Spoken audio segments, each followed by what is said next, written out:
नमस्कार मित्रांनो, मार्च महिन्यामध्ये आपण कोणत्या भाजीपाला पिकाची लागवड करू शकतो जेणेकरून आपल्याला कमी कालावधीमध्ये अधिकचं प्रॉफिट त्या ठिकाणी मिळू शकतं। तर याचीच माहिती आज आपण या व्हिडिओमध्ये जाणून घेणार आहोत। तत्पूर्वी मित्रांनो, तुम्ही आपल्या चॅनलवरती नवीन असाल तर आपल्या चॅनलला सबस्क्राईब करा आणि ही माहिती इतर आपल्या शेतकरी बांधवांना सुद्धा शेअर करा। तर मित्रांनो, आता सध्या मार्च महिना चालू आहे आणि मार्च महिन्यामध्ये आपल्याला कमी कालावधीमध्ये येणारं पिकाची लागवड करायची आहे आणि काही पिकं हे 2 ते 3 महिन्याची सुद्धा त्या ठिकाणी आहेत। तर त्याची सुद्धा आपल्याला माहिती आजच्या या व्हिडिओमध्ये जाणून घ्यायची आहे। तर मित्रांनो, मार्च महिन्यामध्ये आपण भाजीपाला पिकाची लागवड करत असताना आपल्याला पहिल्या क्रमांकावर आहेत काकडी या पिकाची आपण लागवड करून चांगलं प्रॉफिट त्या ठिकाणी मिळू शकतो। कारण की उन्हाळ्यामध्ये काकडी या पिकाला चांगल्या प्रकारची डिमांड असते, चांगल्या प्रकारची मागणी सुद्धा असते आणि हे पीक अत्यंत कमी कालावधीमध्ये येणारं पीक आहे। मित्रांनो, ज्यावेळेस आपण काकडी या पिकाची लागवड करतो तर लागवड केल्याच्या नंतर 40 ते 45 दिवसामध्ये आपल्याला त्या ठिकाणी पहिला तोडा त्या ठिकाणी बघायला मिळतो आणि काकडी हे जे पीक आहेत हे तिसऱ्या दिवशी चौथ्या दिवशी त्या ठिकाणी तोडावं लागतं आणि कमी खर्चिक पीक आहेत आणि जास्त प्रॉफिट मिळवून देणारं काकडी हे पीक आहेत। तर मित्रांनो, तुम्ही काकडी या पिकाची लागवड सुद्धा मार्च महिन्यामध्ये त्या ठिकाणी करू शकता। त्याच्यानंतर मित्रांनो, दुसऱ्या क्रमांकावर भेंडी या पिकाची लागवड करून सुद्धा तुम्ही चांगलं प्रॉफिट त्या ठिकाणी करू शकता। कारण की भेंडी हे पीक सुद्धा त्या ठिकाणी जर का आपण लागवड केलं तर लागवड केल्याच्या नंतर 40 ते 45 दिवसामध्ये त्या ठिकाणी पहिला तोडा हा भेंडीचा निघत असतो आणि भेंडीच्या माध्यमातून सुद्धा आपण त्या ठिकाणी उन्हाळाभर म्हणजे 3-4 महिने त्या ठिकाणी पुढे चांगलं प्रॉफिट मिळवून घेऊ शकतो। तर भेंडी लागवड केल्याच्या नंतर 40 ते 45 दिवसामध्ये पहिला तोडा येत असतो आणि त्याच्यानंतर जे तोडे आहेत तर ते तोडे तिसऱ्या दिवशी त्या ठिकाणी तोडावं लागत असतात। आपली ठिबक सिंचनाची जर काही व्यवस्था असेल तर आपण ड्रिप माध्यमातून विद्राव्य खतंसुद्धा त्या ठिकाणी आपण सोडू शकतो, जेणेकरून आपल्या उत्पादनामध्ये आणखी सुद्धा त्या ठिकाणी भेंडीच्या पिकामध्ये वाढू शकते। तर मित्रांनो, आपण दुसऱ्या क्रमांकावर हे जी पीक आहेत भेंडी, तर या भेंडी पिकाची सुद्धा आपण त्या ठिकाणी लागवड करू शकतो।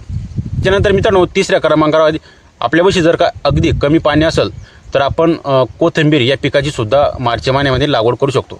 जर का आपण कोथिंबीर या पिकाची लागवड केली तर आपल्याला त्या ठिकाणी 40 ते 45 दिवसामध्ये अत्यंत कमी कालावधीमध्ये कोथिंबीर हे येणारे पीक आहेत। कारण की 40 ते 45 दिवसामध्ये त्या ठिकाणी कोथिंबीर आपल्याला हार्वेस्टिंगसाठी येते, उपटण्यासाठी येते आणि उन्हाळ्यामध्ये बाजारभाव हा चांगला असतो। कारण की बऱ्याच काही शेतकऱ्यांना पाण्याचा प्रश्न असतो, पाण्याचा प्रॉब्लेम असतो। तर आपण जर का मार्च महिन्यामध्ये कोथिंबीर या पिकाची लागवड केली तर आपल्याला ती कोथिंबीर जी आहेत हे एप्रिलच्या एंडिंगला त्या ठिकाणी येऊ शकते आणि एप्रिलमध्ये आपल्याला चांगल्याच प्रकारची भाव आपल्या कोथिंबीर पिकाला मिळू शकतो। तर मित्रांनो, तुम्ही कोथिंबीर पिकाची सुद्धा त्या ठिकाणी लागवड करू शकता।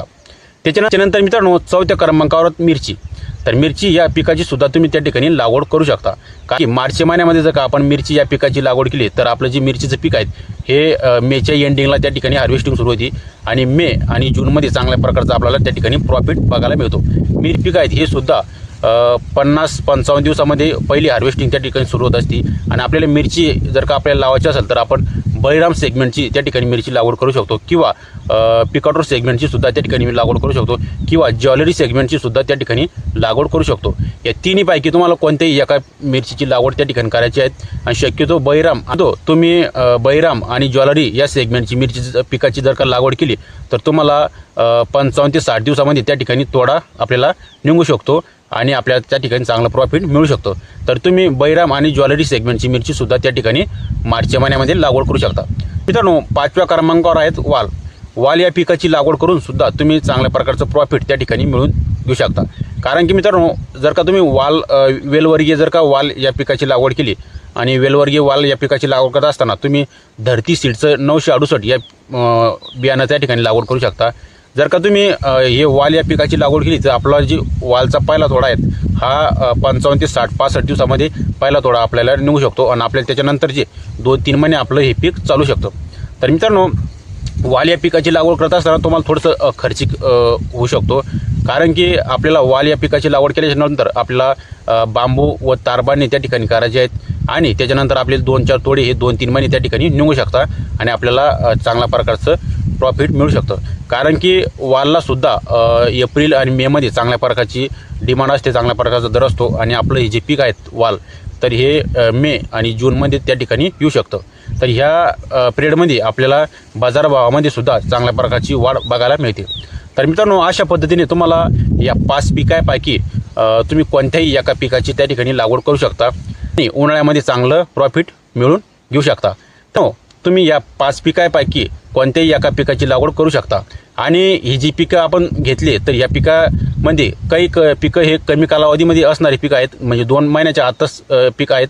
आणि काही पिकं हे 2-3 महिने चालणारे पीक आहेत, म्हणजे 4 महिनेसुद्धा त्या ठिकाणी चालू शकता.